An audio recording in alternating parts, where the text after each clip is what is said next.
Hi friends, இன்றைக்கி நம்ம புட்டு எப்படி பண்ணுறதுன்னு பார்க்கலாம். அதுக்கு ஃபஸ்ட்டு மாவு ரெடி பண்ணிக்கணும். 1 கிலோ பச்சரிசியை 4 மணி நேரம் தண்ணியில் நல்லா ஊற வச்சுக்கோங்க. அதுக்கப்புறமா அந்த அரிசியை ஃபேன் கடியில் நல்லா காய வைக்கணும். அந்த அரிசியில் இருக்கிற தண்ணி நல்லா காஞ்சு அந்த ஈரப்பதம் இருக்கும்போதே நம்ம மிக்ஸி இல்லைன்னா மெஷினில் கொடுத்து கூட அரைச்சிக்கலாம்.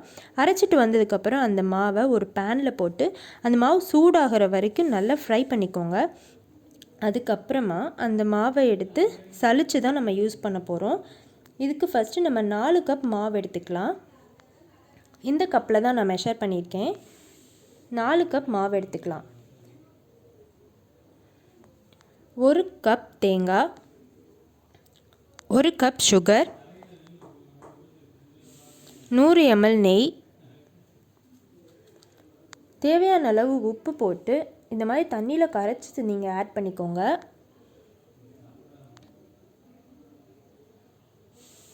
நல்லா மிக்ஸ் பண்ணி விட்டுக்கோங்க.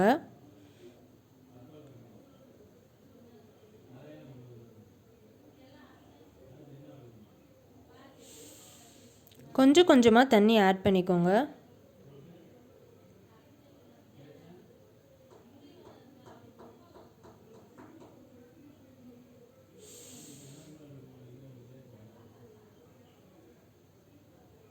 நல்லா மிக்ஸ் பண்ணி விட்டுக்கணும்.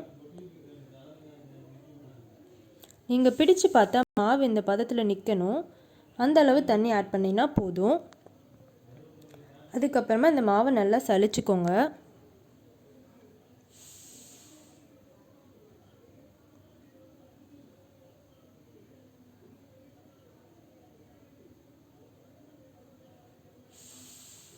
சலிச்சிட்டோம். இப்போ இதை நம்ம ஒரு இட்லி குக்கருக்கு மாற்றி, ஆனால் நீங்கள் அது ஒரு ஒயிட் கலர் துணி போட்டு அதுக்கப்புறமா தான் இந்த மாவை ஆட் பண்ணணும்.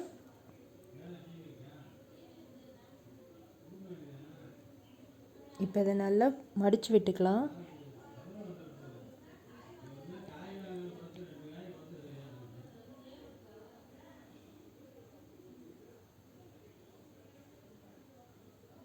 ஃபுல்லாக எல்லா பக்கமும் மடித்து விட்டுக்கோங்க. மடிச்சுட்டு இட்லி குக்கரை மூடிடுங்க.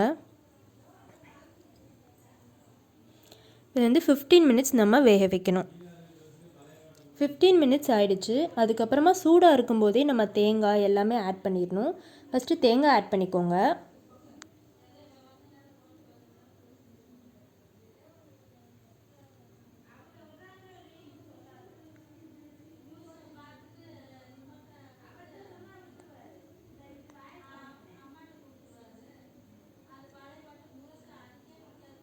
அதுக்கப்புறமா சுகர் ஆட் பண்ணிக்கோங்க.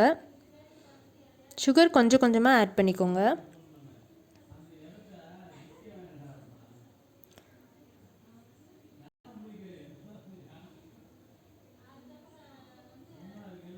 நம்ம 4 கப்பு மாவு எடுத்திருக்கோம். அதுக்கு இந்த 1 கப் சுகர் கரெக்டாக இருக்கும்.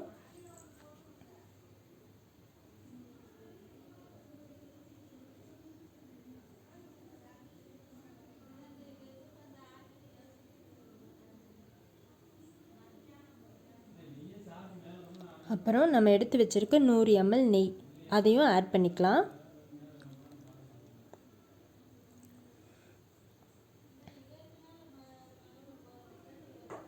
நல்லா மிக்ஸ் பண்ணி விட்டுக்கோங்க. நம்ம ஆட் பண்ணுற எல்லாமே புட்டு ஃபுல்லாக ஸ்ப்ரெட் ஆகிற அளவுக்கு நல்லா மிக்ஸ் பண்ணிக்கணும்.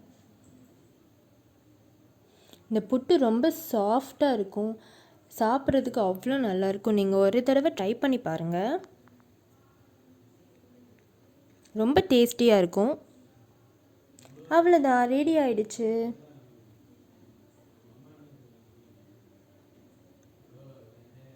உங்களுக்கு இந்த வீடியோ பிடிச்சிருந்தா சப்ஸ்கிரைப் பண்ணுங்கள், லைக் பண்ணுங்கள், ஷேர் பண்ணுங்கள். அடுத்த வீடியோவில்